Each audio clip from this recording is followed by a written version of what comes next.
श्री शिवाय नमस्तु भयम। दोस्तों, आप सभी लोग जानते हैं कि 14 सितंबर 2025 यानी रविवार को पड़ रही है आश्विन माह की जीवित पुत्रिका व्रत यानी कि जीतिया का व्रत। तो आपको बता दूं, जीवित पुत्रिका यानी कि जीतिया का व्रत इस साल 2025 में हम रखेंगे 14 सितंबर को। ठीक है, दिन पड़ा है रविवार। रविवार के दिन हम व्रत रखेंगे और सोमवार के दिन हम पारण करेंगे। और दोस्तों, ये वह तिथि है जो आश्विन माह में पड़ने वाली सबसे बड़ी तिथि है, क्योंकि ये रविवार के दिन पड़ने वाली है। रविवार को मित्र आश्विन माह के बड़ी तिथि है। रविवार को पड़ रही है और इसका बहुत ही बड़ा और विशेष महत्व होता है। अगर कभी भी मौका लग जाए और आश्विन माह की जीवित पुत्रिका व्रत को पड़ जाए तो आप लोगों को एक हरा नींबू वाला उपाय तो अवश्य ही करना चाहिए। इन दोनों का संयोग बहुत ही कम आता है। इसी के साथ में जी ने अपनी शिव पुराण कथा में बताया है कि इस दिन आपको एक एक हरा नींबू वाला उपाय तो आपको अवश्य ही करना चाहिए, क्योंकि ऐसा दिन पूरे साल में सिर्फ एक ही बार आता है। और दोस्तों, आप सभी लोग जानते हो कि रविवार का अगर सबसे बड़ा कोई उपाय है तो वहां एक हरा नींबू वाला उपाय। तो दोस्तों, आश्विन माह की रविवार जीवित पुत्रिका व्रत के दिन आप लोगों को इस एक हरा नींबू वाला उपाय को जरूर करना है। बहुत सारे लोग होंगे जिन लोगों ने इस उपाय को ना किया हो, मतलब पूरा साल निकल गया, उन्होंने किसी भी दिन इसे हरा नींबू वाला उपाय को ना किया हो। पर दोस्तों, आपके पास एक आखिरी मौका बचा हुआ है, जो कि 14 सितंबर 2025 आश्विन माह की रविवार जीवित पुत्रिका व्रत के दिन है। इस दिन आप लोगों को इस वाले उपाय जीवित पुत्रिका व्रत के दिन है को जरूर कर लेना।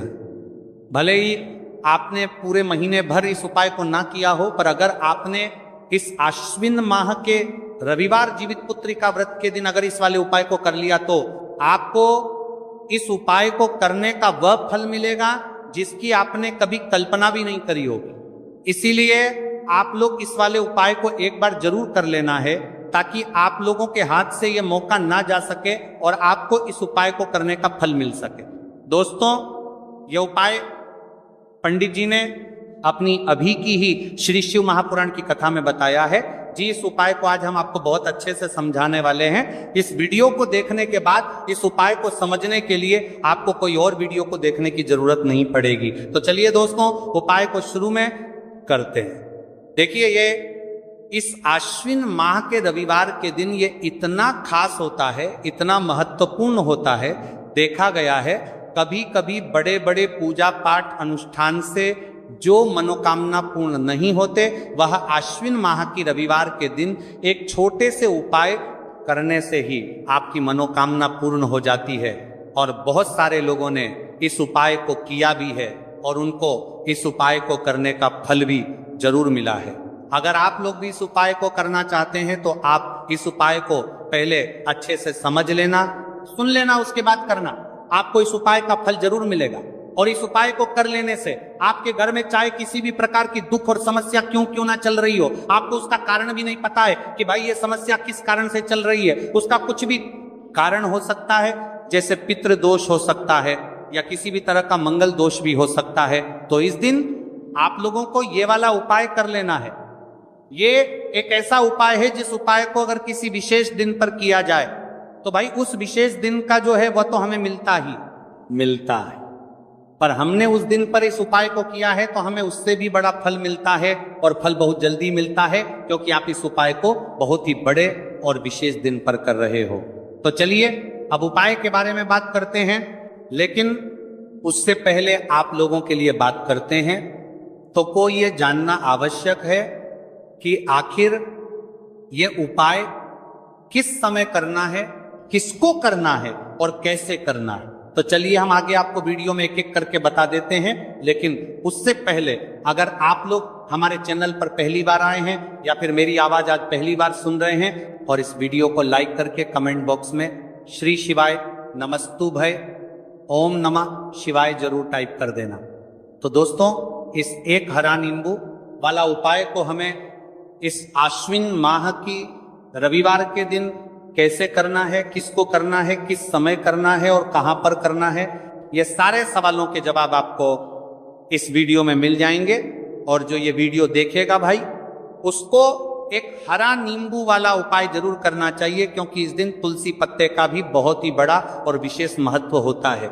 आ जाइए एक हरा नींबू वाला उपाय की, तो ये सोने पर सुहागा वाली बात हो जाती है और ये बहुत ही बड़ा उपाय हो जाता है इस आश्विन माह की रविवार का। तो अब दोस्तों, इस एक हरा नींबू वाला उपाय को आखिर करना किसको है, सबसे पहले हम लोग वो बात जान लेते हैं।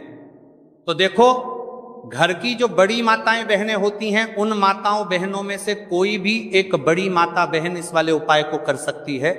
और दोस्तों, अगर आप चाहे तो अपने घर में से सभी सदस्यों को भी इस उपाय को करवा सकते हैं। अगर किसी व्यक्ति की खुद की कोई मनोकामना है, खुद की कोई दुख और परेशानी है जो कि वह अपने लिए ही करना चाहता है, इस वाले उपाय को तो वह खुद अपने लिए भी कर सकता है। बाकी अगर कोई घर में से ऐसा है जो कि अपने पूरे घर परिवार की सुख और शांति के लिए ये वाला उपाय करना चाहता है, तो भाई वो भी करता है, सकता है, उसमें भी कोई दिक्कत वाली बात नहीं है। कहने का मतलब यह है कि इस उपाय को हर एक सदस्य भी कर सकता है और पूरे घर परिवार के सदस्य के लिए घर की बड़ी माताओं बहनों में से कोई एक माता बहन भी कर सकती है। माताएं बहनें अगर घर में उपस्थित ना हो या वह ये वाला उपाय ना कर पा रही हो, तो फिर घर का कोई बड़ा सदस्य भी इस एक हरा नींबू वाला उपाय को कर सकता है, चाहे फिर वो पुरुष ही क्यों ना हो, उसमें कोई भी दिक्कत वाली बात नहीं है। उसके बाद में दोस्त, और जो अगला प्रश्न निकल कर आता है वो ये आता है इस उपाय को लेकर कि आखिर इस उपाय को हमें किस समय करना है, सुबह के समय करना है कि शाम के समय करना है। तो देखो, इस वाले उपाय को आप लोग सुबह के समय भी कर सकते हो और शाम के समय प्रदोष काल में भी कर सकते हो। अब अगर आप पूछो कि भाई साहब सबसे उत्तम समय कौन रहेगा इस एक हरा नींबू वाला उपाय को करने का, तो हम आपसे बस यही कहेंगे कि इस उपाय को आप सुबह के समय करेंगे तो ज्यादा बेहतर होगा। बाकी अगर प्रदोष काल शाम के समय भी करेंगे तो भी अच्छा होगा, उसमें कोई भी दिक्कत वाली बात नहीं है। तो अब दोस्तों, जो अगली सबसे बड़ी और महत्वपूर्ण बात आती है वह ये आती है कि सुबह अगर हम उपाय को करेंगे तो हमें कितने बजे से लेकर कितने बजे तक के बीच में करना है, और शाम के समय प्रदोष काल में करेंगे तो हमें कितने बजे से लेकर कितने बजे के बीच में करना है। तो देखो, सुबह जितनी जल्दी हो सके आप उपाय को करने की कोशिश करना। बाकी अगर किसी कारणवश लेट भी हो जाओ, थोड़ी देर भी हो जाए, तो 10 या 11 बजे तक भी आप उपाय कर लेना, पर 12 बजे से ज्यादा देरी ना हो, ठीक है, इस बात का ध्यान रखना।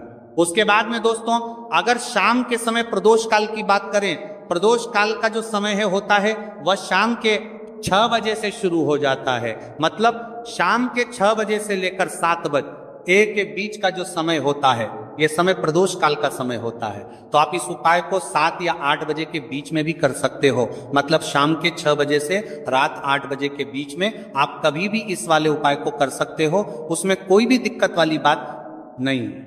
तो देखो दोस्तों, सबसे पहला उपाय देखिए आपको क्या करना है। तो एक हरे नींबू से आप अपने जीवन से 1000 क्या लाख क्या करोड़ों शत्रुओं का भी सफाया कर सकते हैं, और कभी भी आपके शत्रु आपके दुश्मन आपको पलट कर देखें। यह भी नहीं, अगर आपने एक हरे नींबू से छोटा सा उपाय कर लिया, तो जो लोग अपने जीवन में शत्रुओं से दुश्मनों से बहुत परेशान हो चुके हैं, या जिन लोगों के ऊपर शत्रु बहुत कुछ किया कराया करवा रहे हैं, तो ऐसा समझ लीजिए कि जो भी बंधनवार क्रियाएं आपके जो भी पृथ्वी पर छंदा करती है, ऐसे आपके जो भी बंधनवार क्रियाएं, वो जो भी बंधनवार शत्रु ने करवा रखी होंगी, आपके दुश्मन ने करवा रखी होंगी, किसी भी तरह से अगर आपके दुश्मन आपको नुकसान करना चाहते हैं, आपको हानि पहुंचाना चाहते हैं, या किसी भी तरह से आपको परेशान कर रहे हैं, कोई भी दुख कोई कष्ट आपको दे रहे हैं, किसी भी आपकी संपत्ति पर, आपके व्यापार पर, आपकी दुकान पर उनकी बुरी नजर है, कुछ हड़पने की कोशिश कर रहे हैं, तो समझ लीजिए कि एक हरा नींबू लेकर बहुत छोटा सा उपाय आप करेंगे, और जो शत्रु आपको अपनी ताकत दिखा रहे हैं, आज आपको परेशान कर रहे हैं, उन शत्रुओं की सारी अकड़ निकल जाएगी। एक हरे नींबू के उपाय को अगर आप सही तरीके से कर लेते हैं तो देखिए उपाय पूरा समझिए, सही से समझ के उपाय करेंगे तो 101% ये उपाय काम करता है। और जो भी आपके दुश्मन हैं या जो भी आपके शत्रु हैं उनका सफाया पूरी तरह से हो जाता है। तो इस उपाय को आप किसी भी दिन कर सकते हैं। दूसरी चीज, स्त्री पुरुष कोई भी इस उपाय को कर सकता है। ऐसा उपाय आज की वीडियो में लाए हैं जिसमें आपके कोई पैसे खर्च नहीं होने वाले। सिर्फ आपको एक नींबू से उपाय करना है।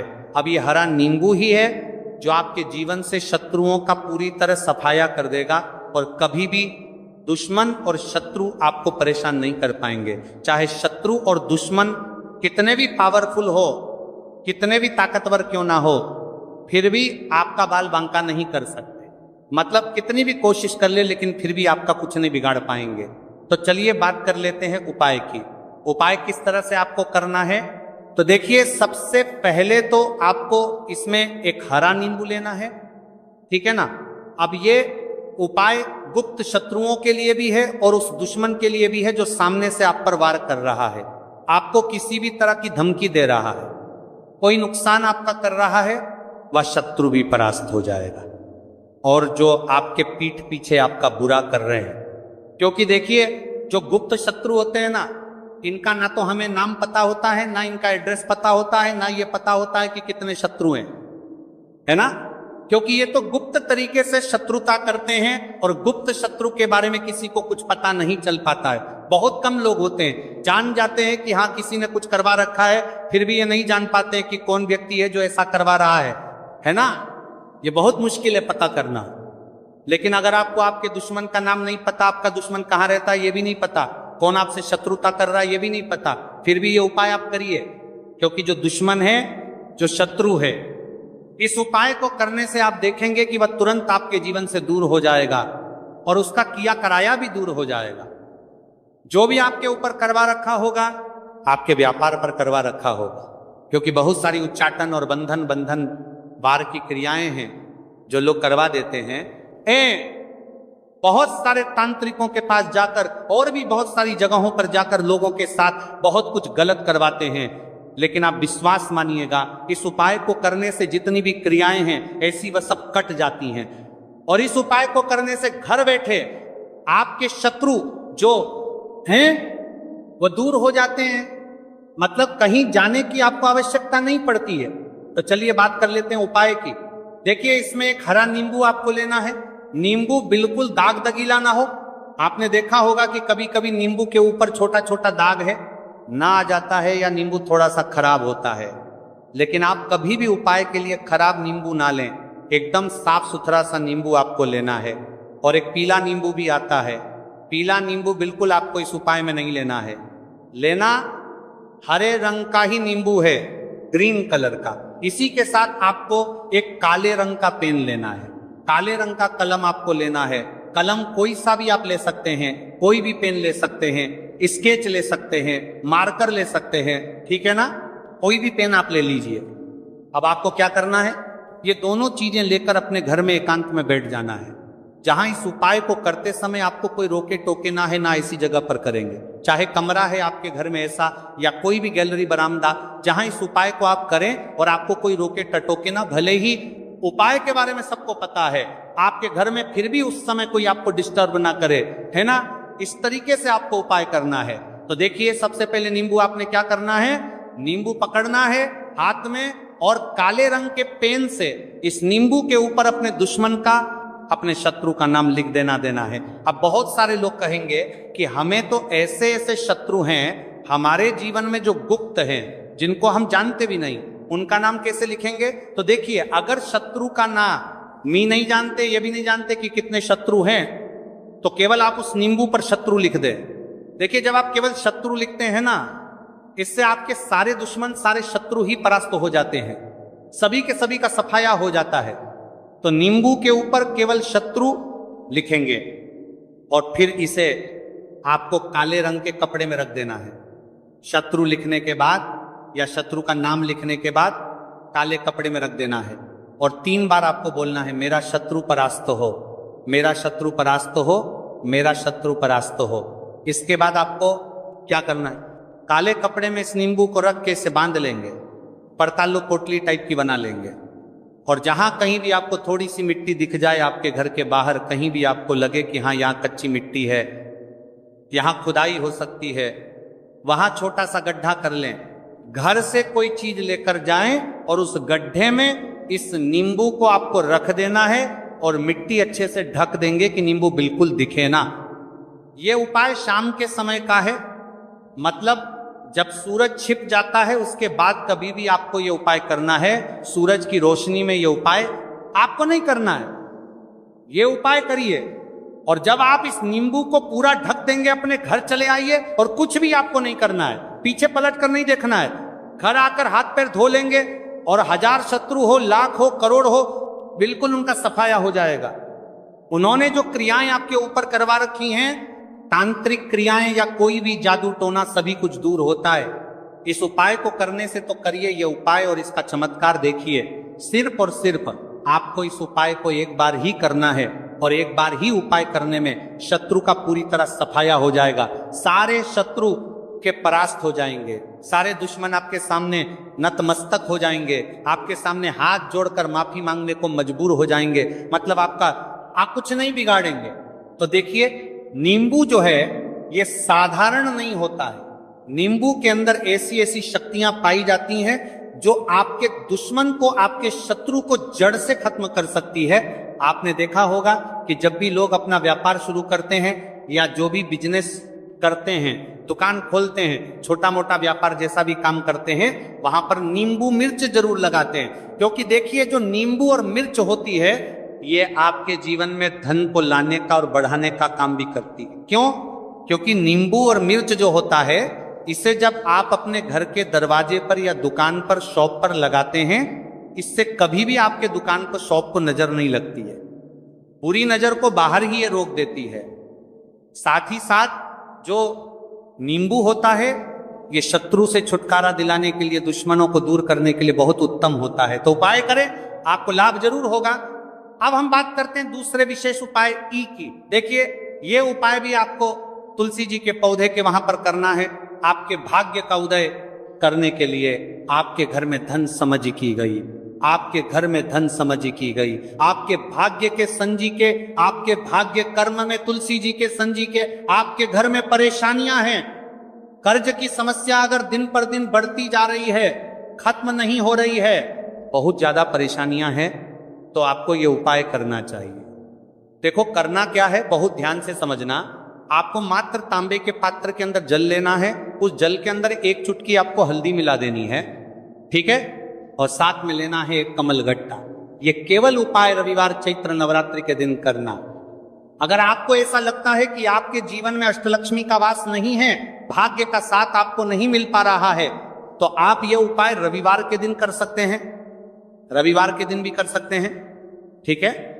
रविवार और रविवार दोनों दिन आप ये उपाय कर सकते हैं। देखो करना क्या है, इस टाइम के पात्र के अंदर हल्दी डाली और एक कमल गट्टा डाला। अब आपको तुलसी जी के वहां पर जाना है। देखिए, जब आप हल्दी डालोगे जल के पात्र के अंदर, तब आपको ओम नमो भगवते वासुदेवाय का 11 बार जाप करना है। फिर हल्दी डालना है। जब आप कमल गट्टा बाप के समतर का बजा लें, जब आप कमल गट्टा 12 डालोगे, तब आपको ओम श्री नमः या ओम महालक्ष्मी नमः इस मंत्र का जाप करते हुए एक कमल गट्टा डालना है। 11 बार जाप करना है, ठीक है? कमल गट्टा और हल्दी दोनों होना चाहिए। कमल गट्टा महालक्ष्मी का प्रतीक माना जाता है और हल्दी जो है वह भगवान विष्णु के निमित्त आप हल्दी डालेंगे, ठीक है? इस जल को आपको तुलसी जी की जड़ में अर्पित करना है, अर्पित करना है।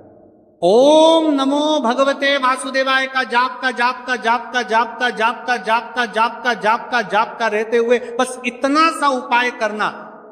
धन संबंधित को कोई भी परेशानियां है वह सब दूर हो, ऐसी आपको प्रार्थना करनी है।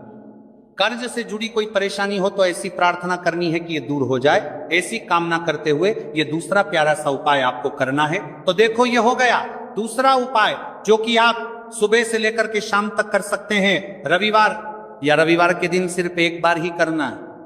अब जो कमल गट्टे हैं, कमल गट्टे को आपको वहीं पर तुलसी जी के वहां पर रखे रहने देना है, आपको उठाना नहीं है। चाहे तो आप तुलसी जी की वहीं पर गांठ दें, ठीक है? तो भी चलेगा। तो इस प्रकार से आपको ये सुंदर सा उपाय करना है। अब हम बात करते हैं तीसरे उपाय की। ध्यान रखना, ये जो दूसरा उपाय है ये आपको आपके घर में ही करना है, बाहर कहीं पर भी मत कर करके आना, ठीक है। घर में अगर तुलसी जी हो तो ही आप ये उपाय कर सकते हैं। अब हम बात करते हैं तीसरे विशेष उपाय। देखो, भाग्य का साथ आपको मिले तब, और गुरु बृहस्पति को मजबूत करना बहुत जरूरी होता है। इसीलिए पूज्य गुरुदेव ने एक बहुत ही सुंदर सा उपाय बताया था, जो कि है पीले चावल का। थोड़े से अक्षत लेना, चावल लेना। अगर आपको ऐसा लगता है ना कि आपको किसी भी चीज में सफलता नहीं मिल पा रही है, किस्मत का साथ आपको नहीं मिल पा रहा है, तो पीले चावल लेना। पीले चावल कैसे करोगे? 11 चावल लेना साबुत, उसके अंदर जो पीला चंदन है वो आपको मिला देना है और चावल को पीला रंग कर देना है, ठीक है। साथ में लेना है एक बेलपत्र और साथ में लेना है तांबे के पात्र के अंदर जल, ठीक है। ये तीनों सामग्री लेकर के रविवार जीवित पुत्रिका व्रत के दिन सुबह से लेकर के रात्रि तक, जब आपकी इच्छा हो तब आप ये उपाय कर सकते हैं। अब आपको क्या करना है? भगवान शिव के मंदिर में जाएंगे, जो एक बेलपत्र है वह माता अशोक सुंदरी वाले स्थान पर आपको अर्पित करना है। डंडे का हिस्सा जलाधारी की तरफ हो, चाहे उस प्रकार से आपको ये बेलपत्र अर्पित करना है। जब बेलपत्र अर्पित करोगे तब आपको कुंदकेश्वर महादेव का नाम लेना है माता अशोक सुंदरी वाले स्थान पर, ठीक है। अब जो चावल के दाने हैं, जो अक्षत लेकर के आए हैं, वह भगवान शिव के शिवलिंग पर आपको अर्पित करना है। जब आप अर्पित करोगे तब आपको बृहस्पति शवर महादेव का नाम लेना है। बृहस्पति शवर महादेव ही एक ऐसे महादेव हैं जो आपके गुरु ग्रह को मजबूत करता है।